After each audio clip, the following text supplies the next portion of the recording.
Plaintiff Stacy Smith-Peter is a Christian who met the defendant through her boyfriend. Stacy claims the defendant and her boyfriend performed Christian rap music together.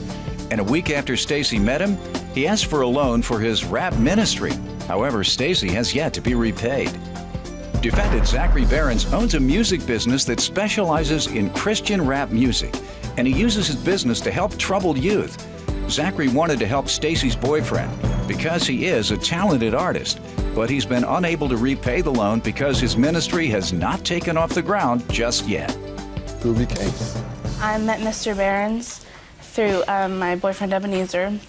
And first off, I'd like to say that I'm a Christian, and I don't think that it's cool to be taking advantage of people and to ask for that stuff. And ask for what stuff?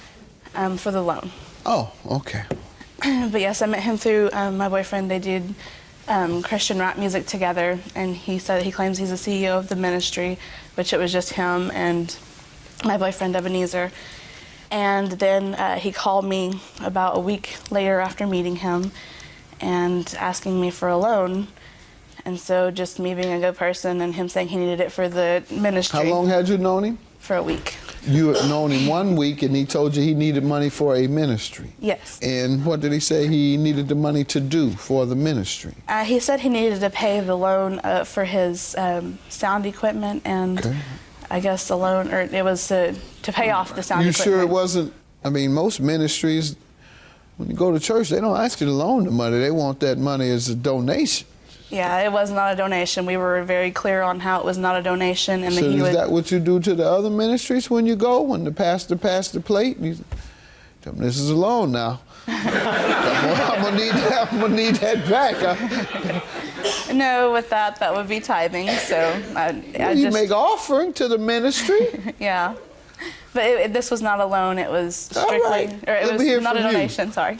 Sir, tell me some background and what else you want me to know. Well, I started Fine Shine Productions as a Christian business, and it was actually supposed to be a Christian recording business, and it developed into a Christian music business, meaning that we do promotion and so forth, produce CDs, music, basically connect, network with other Christian ministries to put everybody together.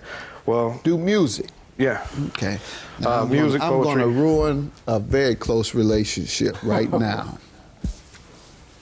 Anyone ever told you, and he's one of the top gospel musicians ever, and we went to grade school a couple of years ago, and I'm going to let you say it so I don't get in trouble. Who am I describing folks may have said you look like? Gospel singer, heavy set? Kind of full in the face. I've never been. You look like Fred Hammond before? No, not at all. Sorry, Fred. That's heavy set with a full face, Fred. I'm trying to have some fun at your expense. But no one finds it funny, and I'm sure you won't either. So forgive me and still remain my friend. What type of music did you all We play? specialized in Christian rap music.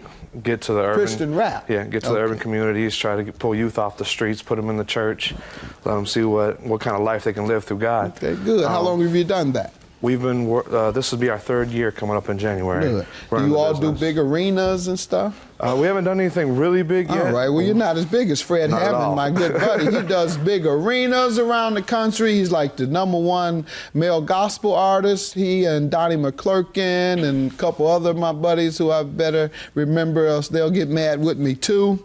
But just so I can straighten out my friendship, yeah, Fred is like the biggest. He does big arenas. He's one of the most popular. So you should aspire to be like Fred. All right. All right. Go ahead. Well, hopefully I made up for my comment. We do Christian recording, which is what I had done for Ebenezer. He had brought some tracks in that was given to him by another artist. And we had developed his music so that he can get out there and be put out into the public so that they can see what his works are doing.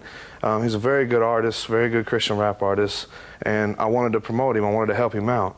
Well, in this, we used the money to actually pay off the money that she had given to us, so we actually used it to pay off the equipment that we were doing shows with. You never told her you were a repairer? What I had told her was that when I had the money, when the ministry was developed, that I would try to give her back the money that she had put into that. That's not true. How long ago was it? was it March? Okay. I might be right? Yeah, but that's not true. Okay, she knew at the time that... The ministry hasn't gotten off the ground yet? Well, that's another thing. Ebenezer had actually started not recording anymore and not putting out any music.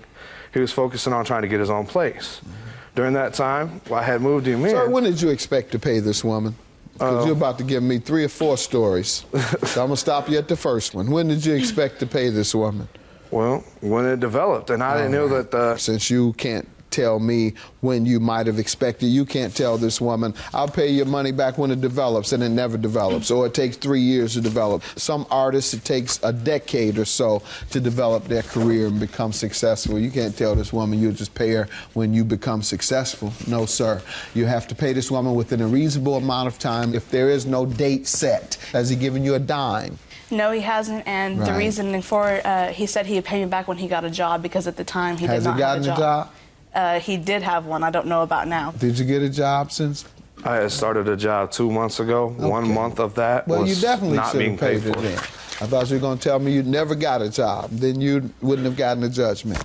Thank goodness he is the Christian that he is, and he admitted that he has had a job. Therefore, you should have paid her. Have a good day. Judgment for the plaintiff.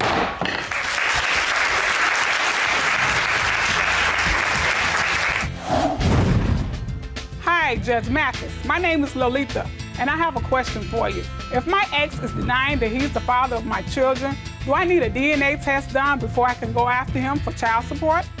Lolita, paternity is established as a part of your child support proceedings. The court will determine paternity either through the father's admission, testimony at a hearing, or a DNA test. Once established, the court will order him to pay child support.